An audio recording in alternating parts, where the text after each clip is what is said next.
Kitab Roma, ya saudara, Roma pasal 10 mulai ayat 16. Nah saudara, memang berita firman Tuhan sudah mereka diberitahu, apalagi pada zaman Paulus ini, sudah melewati zaman Yesus melayani 3,5 tahun. Tetapi banyak yang menolaknya saudara ya, karena mereka memang bebal ya gitu ya, sementara harus perlu iman.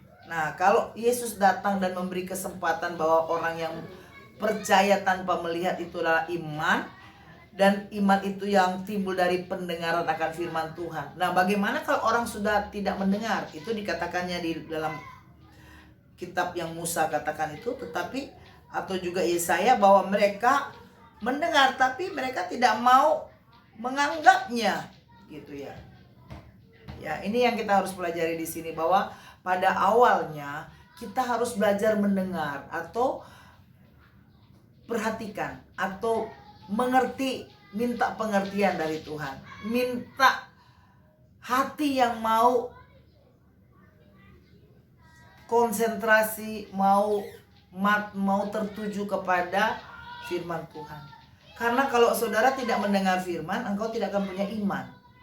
Orang banyakkan sekarang tidak mau baca firman Tuhan, tidak mau mendengarkan firman Tuhan, ya tidak mau ke gereja, tidak mau online juga ibadah, jadi maunya sendiri gitu ya. Nah tetap mereka diberkati Tuhan ya, tetap ada anugerah umum ya saudara ya, ada anugerah umum. Tetapi di sini katakan bahwa bagaimana kalau mereka tidak mau mendengarkannya, bagaimana mereka tidak mau melakukan firman, ya itu tetap akan ada suatu hukuman ya saudara ya. Jangan sampai terjadi. Kenapa? Karena dikatakan sebenarnya sepanjang hari Tuhan mengulurkan tangannya kepada bangsa yang tidak taat dan yang membantah. Tapi kita akan lihat hari jam-jam ke depan ataupun waktu-waktunya mereka setelah melakukan perilaku-perilaku yang tidak baik itu, apa sih yang mereka dapat. Kita sudah melihat contohnya di perjanjian lama, bagaimana Israel menolak Tuhan. 10 suku yang di utara menolak Tuhan, akhirnya mereka ditawan oleh bangsa Asyur dan hilang lenyap. Tidak ada lagi suku yang dari 10 suku itu yang masih signifikan hidup ada.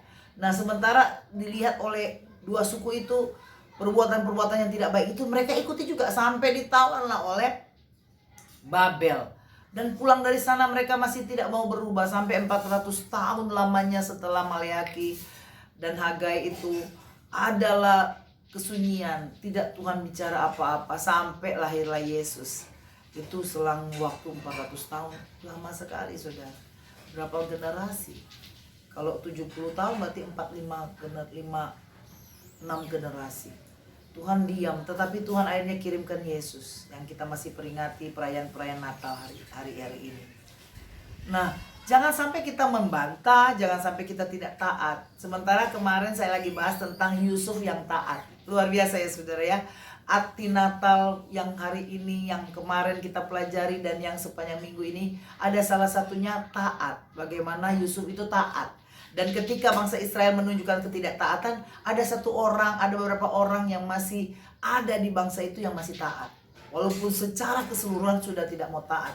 Alkitab yang bicara ya saudara. Dan ini pada zaman Paulus gitu, sudah diberitahu seperti itu.